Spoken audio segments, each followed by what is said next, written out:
ओम। चंगाई का पूरा माजरा क्या है?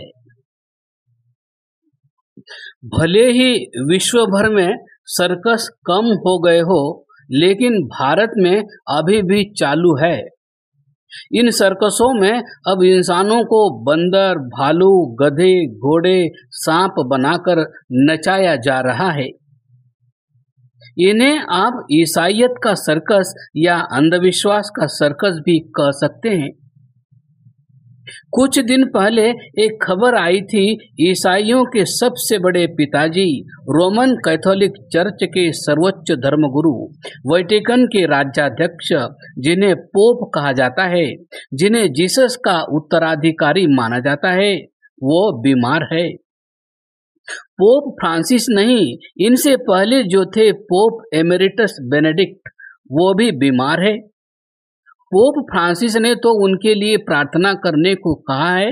हालांकि ये अलग बात है कि वर्तमान पोप जब बीमार पड़ते हैं, इस पाखंड को खुद के लिए नहीं मानते, सीधा हॉस्पिटल जाते हैं और उपचार लेते हैं। पहली खबर तो हो गई है, अब दूसरी खबर का रुख करते हैं। ये खबर है, पिछले दिनों तेलंगाना के हेल्थ डायरेक्टर जी श्रीनिवास राव ने कहा है कि भारत के लोग जीसस के चलते ही कोरोना महामारी के प्रकोप से बच पाए हैं। जी श्रीनिवास के अनुसार ईसा मसीह ने ही भारत में कोरोना वायरस को नियंत्रित किया है, वरना भारत तो तबाह हो जाता। यानी जीसस ने यूरोप, अमेरिका और वेटिकन सिटी छोड़कर जहां उनके सबसे अधिक मानने वाले हैं, उनका सारा ध्यान अपने अनुयायियों को छोड़कर भारत को बचा रहा था। हालांकि इनके बयान के बाद लोगों को गुस्सा आया और पूछा कि वह हेल्थ डायरेक्टर क्यों है, इसे इस्तीफा देकर जाना चाहिए और जीसस को रक्षा करने दें। दरअसल कोविड-19 कोरोना आया था साल 2020 में। एक अंग्रेजी वेबसाइट है वेटिकन न्यूज। इसी वेटिकन न्यूज की 17 मई 2021 की एक रिपोर्ट थी।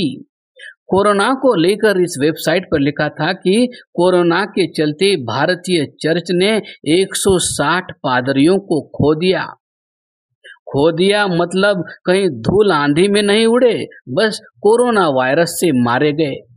ये आंकड़े 10 अप्रैल से 17 मई 2021 के बीच के हैं। रिपोर्ट अपनी चिंता जाहिर करते हुए लिखती है कि ये आंकड़े बहुत खतरनाक है, क्योंकि हमारे पास केवल 30,000 कैथोलिक पुजारी हैं और यदि 4 दैनिक मर जाते हैं तो यह हम सभी के लिए बहुत चिंता का विषय है।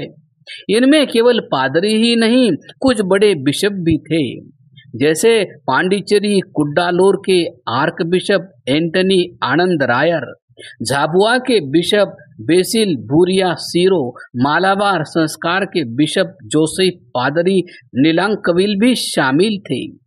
रिपोर्ट में ये भी बताया गया है कि ज्यादातर वो पादरी और नन मरे हैं जो गांवों में जाकर धर्मांतरण का कार्य कर रहे थे। इसके अलावा केरल के मुन्नार में उसी दौरान एक वार्षिक कार्यक्रम में शामिल होने वाले चर्च ऑफ साउथ इंडिया के 100 से ज्यादा पादरी कोरोना पॉजिटिव पाए गए थे और 2 पादरियों की मौत भी हो गई थी। अब ऐसे में सवाल ये है, जीसस बचा किसे रहा था? उसके पादरी तड़प तड़प कर मर रहे थे। उसी दौरान पोप भी हॉस्पिटल में कोरोना के चलते एडमिट हो गया था और कोरोना से मरने वालों में पहले नंबर पर अमेरिका था तो दूसरे पर भारत। इसके बाद यूरोप के वो देश थे जहां सबसे अधिक चर्च और सबसे अधिक पादरी हालेलुया बोलते हैं। इसके अलावा पश्चिम अफ्रीकी राष्ट्र सिएरा लियोन में एक यूनाइटेड मेथोडिस्ट चर्च के बिशप की मौत हुई। ब्रुकलिन में एक 49 वर्षीय पादरी कोरोना वायरस से मर गया। New Saint Paul Tabernacle Church of God के वरिष्ठ पादरी बिशप फिलिप ए ब्रुक्स की कोविड से मौत हुई। सबसे बड़ा धोखा तो जीसस ने अपने घर रोम या इटली से किया। यहाँ तो करीब 100 पादरियों और सैकड़ों ननों की मौत हुई। इसके अलावा अफ्रीका में एक पादरी ने कोरोना से बचाने के लिए लोगों को डिटोल ही पिला दिया। इससे 59 लोग मारे गए। जब ये मामला उछला तो युगांडा के 2 पादरी तो सड़कों पर उतरकर लोगों को ये बताने लगे कि कोरोना वोरोना कुछ नहीं, इन्हें प्रभु मार रहा है। अब ये बात समझ से बाहर है कि इनका प्रभु बचाता है या मारता है। दरअसल भारत में ईसाइयत का व्यापार सबसे बेहतरीन चल रहा है। जिस ईसाइयत को यूरोप और अमेरिका साइड कर रहा है उसे भारत में बेचा जा रहा है। बिल्कुल ऐसे जैसे पुरानी गाड़ी या कपड़े हो, इसके लिए चंगाई सभा लगाई जाती है। पिछले दिनों जब पोप की एक तस्वीर वायरल हुई, उन्हें व्हील चेयर से ले जाया जा रहा था, तब झारखंड के अनेक शहरों में बैनर लगे थे जिनमें लिखा था, प्रभु यीशु के नाम पर अंधे देखते हैं, बहरे सुनते हैं, गूंगे बोलते हैं और मुर्दे भी जी उठते हैं। ये बैनर दुमका में हो रही चंगाई सभा के लिए लगाए गए थे। इसमें लोगों को बुलाने के लिए ही इस तरह के बैनर लगाए गए थे। इन बैनरों को देखकर लोग कह रहे थे कि यदि चंगाई सभा में भाग लेने मात्र से किसी की बीमारी ठीक हो सकती है तो इसकी सबसे अधिक जरूरत तो खुद पोप को है, क्योंकि पोप घुटनों के दर्द से परेशान हैं और यही वजह है कि वे व्हील चेयर की मदद से चल फिर रहे हैं। असल में इस खेल की शुरुआत सन 1997 में छत्तीसगढ़ के रायपुर से शुरू हुई थी। वहां एक ऐसी ही एक चंगाई सभा के बोर्ड शहर व ग्रामीण आंचल में लगने लगे थे। रिक्शा, ऑटो, जीप, कारों से धुआंधार प्रचार होने लगा था कि शहर के गास मेमोरियल मैदान में 12 से 16 नवंबर तक विशेष धार्मिक सभा होगी, जिसमें नेत्रहीन को दिखाई देने लगेगा, शरीर से विकलांग चलने लगेंगे, असाध्य रोगी कुलाचे भरते हुए जाएंगे। हर रोग को ठीक करने का यहाँ दावा किया गया था। अब जो लोग यहाँ से निराश लौटे, बाद में उन्हें कहा गया उन्हें पहले यीशु पर विश्वास करना होगा। वहीं दूसरी ओर कथित मरीजों को मंच पर लाकर यह कहलवाया गया कि वे अपंग थे, अभी प्रार्थना के चमत्कार से ठीक हो गए हैं।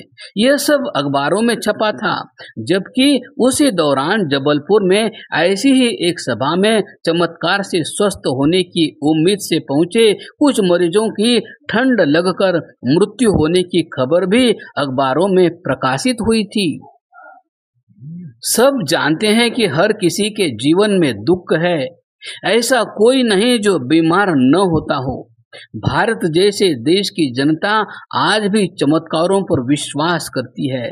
दूसरा, देश में अभी अस्पतालों की बड़ी कमी है। ग्रामीण अंचलों में एक तो अनेकों जगह दूर दूर तक अस्पताल नहीं।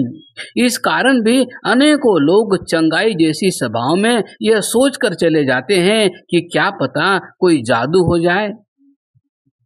इसी जादू की लालसा में पिछले दिनों जिला रायडोह प्रखंड के तुलबुंगा गांव में एक गरीब और बीमार गर्भवती महिला पूनम को मिशनरियों के चंगाई सभा में ठीक करवाने के लिए ले जाया गया था।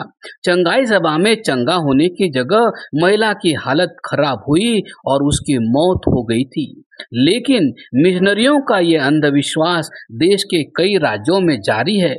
विडंबना इस बात की है, कई पास्टरों पादरियों की हाल की गिरफ्तारियों के बाद भी चंगाई सभा बेरोक टोक जारी है, जबकि लोगों और सरकारों को इससे उसी तरह से लड़ना चाहिए जैसे किसी संगठित अपराध के खिलाफ लड़ते हैं, क्योंकि चंगाई सभा भी गरीब लोगों को मूर्ख बनाने और उनका धर्मांतरण करने का एक सफल और विशाल बाजार बन चुका है। जबकि बाइबल में बताया जाता है जो जीसस पर विश्वास करता है वो मरता नहीं। दूसरा, जो जीसस पर विश्वास करता है वो पानी पर चलने लगता है। अब जीसस तो इस दुनिया में नहीं है। क्यों नहीं?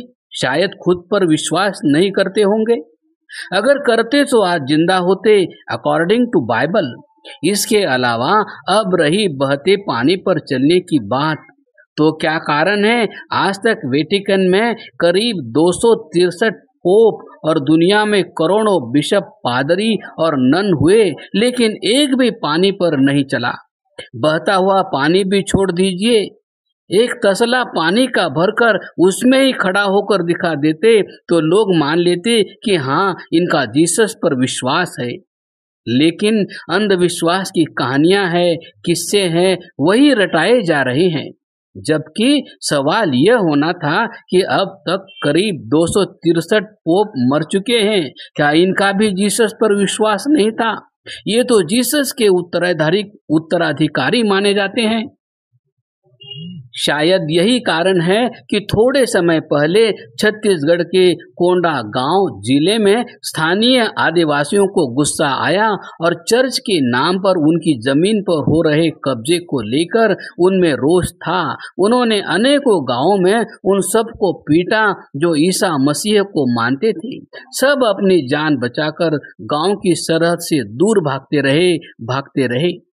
वो तब तक उनका पीछा करते रहे जब तक लोग उनकी नजरों से ओझल नहीं हो गए। कुछ भी हो, जहाँ एक तरफ इनका पाखंड चालू है तो दूसरी तरफ आम लोग इनका अंधविश्वास समझ गए।